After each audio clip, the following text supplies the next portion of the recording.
But एक चीज़ तुम्हें promise कर सकता हूँ मेरे भाई कि अगली बार से ना तुम मैथ्स से कभी डरोगे नहीं। जिस दिन वो रीजन मिल जाएगा ना पढ़ने का, ये छोटी मोटी चीज़ें उतनी मैटर नहीं करेंगी। जब तुम गिव अप करने वाले होगे ना तो उससे पहले 1000 बार सोचोगे उस पिक्चर देख के कि यार अगर मैंने आज गिव अप करा तो ये चीज़ मुझे आगे जाके नहीं मिलेगी। एनसीईआरटी, ना आरडी शर्मा, ना ओसवाल, ना एग्जाम आइडिया या ना ऑल इन वन, तुम्हारी क्लास का जो वो टॉपर है ना, जो 100 नंबर ला रहा है, वो भी इस चीज़ को फेस कर रहा है। जब सारे बच्चे डर रहे होंगे कि यार एग्जाम आ रहे हैं, तुम अंदर से खुश होकर सोचना कि यार मेरे को तो एक एक्सपीरियंस मिल रहा है। ये एक बहुत गंदी रियलिटी है यार, जो मुझे बहुत लेट पता चली। अगर पहले पता होती तो यार मैं मैथ्स में 11th में फेल नहीं होता।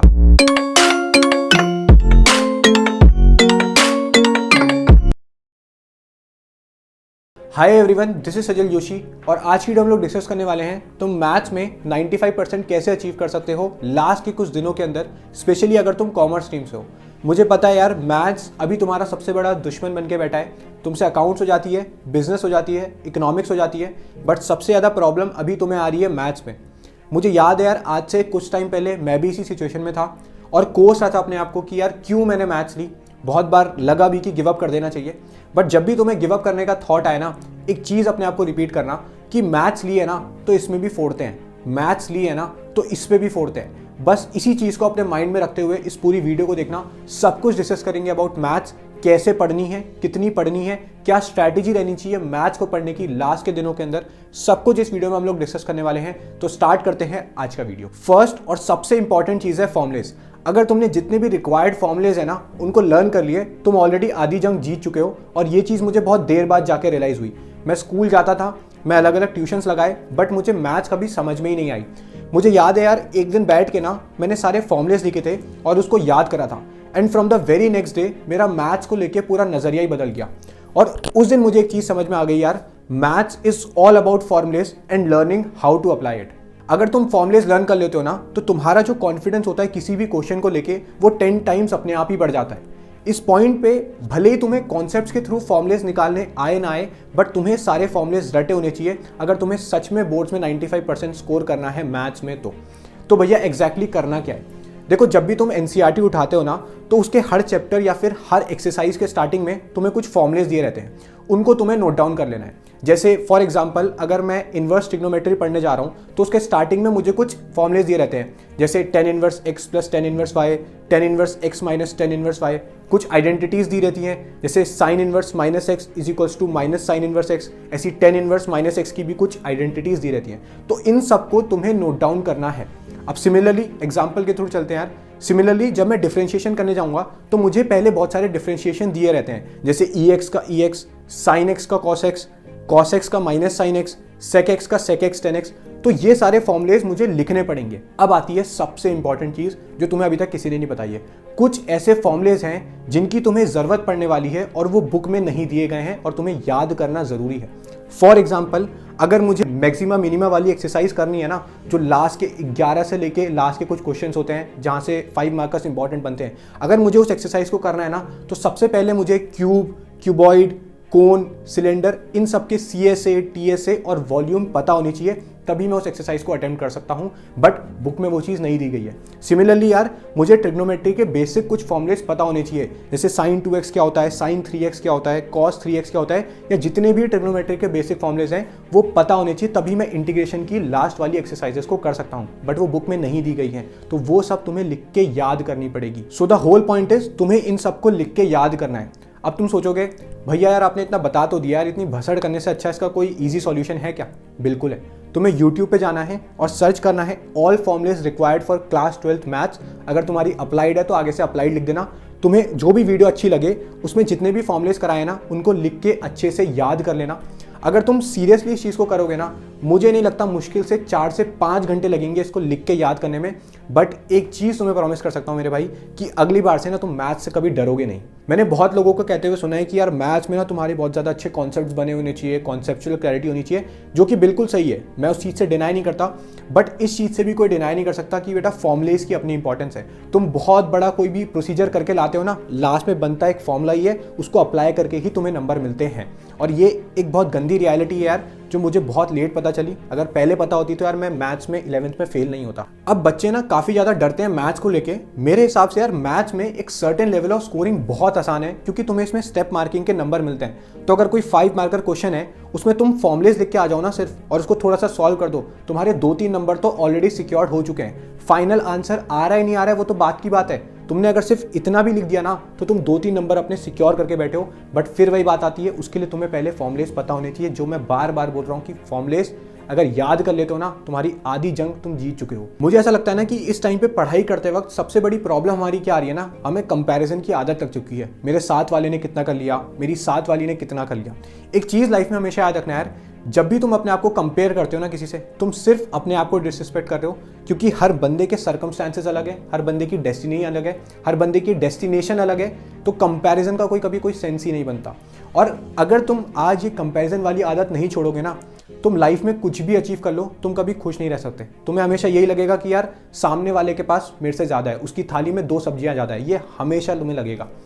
तो आज अगर तुम्हारा कोई दोस्त है जो प्री बोर्ड में बहुत अच्छा जिसने स्कोर करा, या हाफ ईयरली में बहुत अच्छा स्कोर करा, तो कभी भी उससे कंपेयर मत करना अपने आप को, क्योंकि ऐसा करके तुम सिर्फ अपने विजन को डिसरिस्पेक्ट कर रहे हो, अपनी जर्नी को डिसरिस्पेक्ट कर रहे हो, और कुछ नहीं। एक चीज़ मैं तुमसे पूछना चाहता हूँ, कंपेयर करके होगा क्या? कितना भी बड़ा सुपरस्टार हो, कितना भी बड़ा बिलियनर हो, मिलियनर हो, कंपेयर करके होगा क्या? अपनी खुद की लेगेसी बनाएंगे ना। इस वीडियो से तुम कुछ सीखो या ना सीखो, बस एक चीज़ हमेशा लाइफ में याद रखना है, कंपैरिजन तुम्हारा सबसे बड़ा एनिमी है जिसको तुम्हें छोड़ना पड़ेगा। राइट? आई डोंट नो यार ये चीज़ मैंने क्यों डिस्कस करी इसमें, बट मुझे ऐसा लगता है यार कि इस पर्टिकुलर पॉइंट ऑफ टाइम पे ना हमारे अंदर बहुत सारी इनसिक्योरिटीज़ डेवलप हो जाती है। हमें डर लगता है कि यार हमारा क्या होगा, मेरे दोस्त का मेरे से ज़्यादा ना आ जाए, मेरे साथ वाले के मेरे से ज़्यादा ना आए। तो ये सारी चीज़ें अंदर चलती हैं, और वही चीज़ मैं तुम्हारी क्लियर करना चाहता हूँ कि इसको अपने माइंड से निकाल दो, कंपैरिजन करना छोड़ दो। तुम्हारी जर्नी अलग है, हमारा विजन अलग है। तो पहला पॉइंट तुम समझ गए ना। तुम्हें आज सबसे पहली चीज़ क्या करनी है, तुम्हें जितने भी रिक्वायर्ड फॉर्मुलेज हैं उसको लिख के याद करना है कॉपी में अच्छे से। नाउ अब डिस्कस कर लेते हैं बुक्स के बारे में। देखो तुमने फॉर्मुलेज लर्न कर लिए, अब उसे अप्लाई करने के लिए तुम्हें क्वेश्चंस को प्रैक्टिस करना पड़ेगा। तो कौन सी बुक्स तुम्हें फॉलो करनी है? देखो इस पर्टिकुलर पॉइंट ऑफ टाइम पे ना तुम्हें सिर्फ उठानी है एनसीईआरटी, ना आर.डी. शर्मा, ना ओसवाल, ना एग्जाम आइडिया या ना ऑल इन वन। सिर्फ और सिर्फ एनसीईआरटी तुम्हें उठानी है। एंड ट्रस्ट मी यार, अगर तुम एनसीईआरटी को अच्छे से कर लेते हो तो तुम ऑलरेडी अपना 85 से 90 का ब्रैकेट क्रॉस कर चुके हो। अब एनसीईआरटी के साथ ना मैं तुम्हें एक बुक रिकमेंड करना चाहूंगा जो कि मैंने पर्सनली फॉलो करी, जिसका नाम है एनसीईआरटी सॉल्यूशंस बाय अरिहंत। देखो इस पॉइंट पे ना मैं तुम्हें कोई भी फालतू बुक रिकमेंड करना नहीं चाहता, बट मुझे पता है ये बुक तुम्हें बहुत ज़्यादा हेल्प करने वाली है अपने सिलेबस को स्मूथली खत्म करने पे। एंड इस बुक की पता है बेस्ट बात क्या है, इसमें तुम्हें सेलेक्टेड एग्जाम्पलर क्वेश्चंस भी दे रखे हैं। तो अगर तुमने एनसीईआरटी सॉल्व कर ली और तुम्हारे पास टाइम बचता है तो तुम एग्जाम्पलर के क्वेश्चंस भी कर सकते हो, जो कि बिल्कुल ऑप्शनल है। इस बुक का लिंक मैं तुम्हें डिस्क्रिप्शन पे दे दूंगा अगर तुम्हें ऑनलाइन परचेस करनी है, बाकी तुम ऑफलाइन भी कर सकते हो ना। तुम सोच रहे होगे कि भैया सॉल्यूशंस तो ऑनलाइन भी मिल जाते हैं। देखो ऑनलाइन सॉल्यूशंस मैं प्रेफर नहीं करता हूँ, उसके 2 रीज़न है। पहला तो ये है ना कि तुम जब पर्टिकुलर एक्सरसाइज का सॉल्यूशन ऑनलाइन ढूंढने जाते हो तो तुम्हें हज़ारों साइट्स दिखती है, और हर साइट ने उसको सॉल्यूशन अलग पैटर्न में करा होता है। फिर तुम कंफ्यूज हो जाते हो कि मैं कौन सा फॉलो करूँ, कौन सा फॉलो नहीं करूँ। और सेकंड रीज़न जो मुझे लगता है ना वो ये है कि इस पॉइंट पे तुम्हारा जो स्क्रीन टाइम है वो कम से कम होना चाहिए। एंड जब कोई सॉल्यूशन तुम ऑनलाइन ढूंढते हो ना तो उस पर डिस्ट्रैक्शन के चांसेस ज़्यादा होते हैं, इसलिए मैं बुक्स को प्रेफर कर रहा हूँ। बाकी यार एंटायरली तुम्हारा डिसीजन है, बट अपने साथ एक सॉल्यूशन की बुक या फिर ऑनलाइन पीडीएफ रखना ताकि तुम सिलेबस को स्मूथली खत्म कर सको। अब एक गलती जो बच्चे एनसीईआरटी सॉल्व करते वक्त करते हैं, जो तुम्हें नहीं करनी है, वो क्या करते हैं ना, स्टार्टिंग के जो बेसिक क्वेश्चंस होते हैं, रिपीटेटिव क्वेश्चंस जो बहुत इजी होते हैं और एग्जाम में वहां से क्वेश्चंस नहीं आता है, उसको स्किप करना चालू करते हैं, जो कि बिल्कुल गलत है। क्योंकि यार वो क्वेश्चन इसलिए नहीं दिए गए हैं कि वहां एग्जाम में नहीं आएंगे, बट इसलिए दिए गए हैं ताकि तुमने जो अभी फॉर्मुले सीखे हैं ना, तुम उसको अप्लाई करना सीख जाओ। और ये एप्लीकेशन ऑफ फॉर्मुलेज बहुत ज़्यादा ज़रूरी है अगर तुम्हें क्वेश्चंस को जल्दी सॉल्व करना है, क्योंकि बहुत बच्चों का मैथ्स का पेपर छूट जाता है। तो वो क्वेश्चंस इसीलिए होते हैं ताकि तुम उन फॉर्मुलोज को अच्छे से अप्लाई करना सीख जाओ। तो उन क्वेश्चंस को बिल्कुल भी स्किप मत करना। एक क्वेश्चन जो हर बच्चे का रहता है कि क्या भैया मिसलिनियस एक्सरसाइजेस और एग्जाम्पल को सॉल्व करना है। यार देखो ना, मिसलिनियस जो होती है ना वो बहुत बहुत बहुत ज़्यादा इंपॉर्टेंट होती है। तुम्हें एटलीस्ट 2 5 मार्कर्स मिसलिनियस से अपने पेपर में मिलने वाले हैं, तो प्लीज़ उसको भूल के भी स्किप मत करना। देखो मुझे पता है यार उसका लेवल बहुत ज़्यादा हाई होता है, बट ट्रस्ट मी यार जितना भी टाइम तुम मिसलिनियस में इन्वेस्ट करोगे ना वो वर्थ इट होने वाला है। एंड अगर तुम्हें कोई बोलता है ना कि तुम्हारे पास टाइम अवेलेबल नहीं है, तो एक कान से सुनना, दूसरे कान से निकालना, क्योंकि तुम्हारे पास लिटरली अभी भी बहुत ज़्यादा टाइम है। और अगर मैं गैप डेज में देखूं, तुम्हारे पास बहुत लंबा गैप अवेलेबल है, तो तुम इजीली मैथ्स को रिवाइज भी कर सकते हो बाद में सिलेबस को कंप्लीट करने के बाद। बट पहले एनसीईआरटी को अच्छे से कंप्लीट कर लो, उसके बाद अपने गैप डेज में रिवाइज करके सैंपल पेपर्स करके पेपर दे जाना और तुम अच्छा स्कोर अचीव कर लोगे। नाउ अब डिस्कस कर लेते हैं क्या स्ट्रैटेजी रहनी चाहिए मैथ्स को पढ़ने की। देखो, अगर तुमने मैथ्स अभी पढ़ना चालू नहीं करा है या तुम मोमेंटम बनाना चाहते हो मैथ्स को पढ़ने का, तो सबसे पहले ना इजी चैप्टर्स को उठा लेना। अब इजी चैप्टर्स कौन से हैं?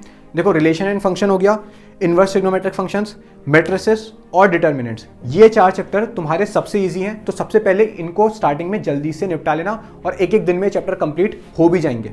उसके बाद तुम उठाना एलपीपी और प्रोबेबिलिटी। एलपीपी एक पूरा वो ग्राफ वाला चैप्टर है, इसमें कुछ इंपॉर्टेंट क्वेश्चंस आते हैं 5-6 मार्क्स के, ट्रांसपोर्टेशन वगैरह रिलेटेड। एग्जैक्टली मुझे याद नहीं है, बट हाँ काफ़ी इजी चैप्टर है और ग्राफ से रिलेटेड है, तो तुम अपने इसमें नंबर सिक्योर कर सकते हो। तो एलपीपी उठाना उसके बाद, और उसके बाद उठाना प्रोबेबिलिटी।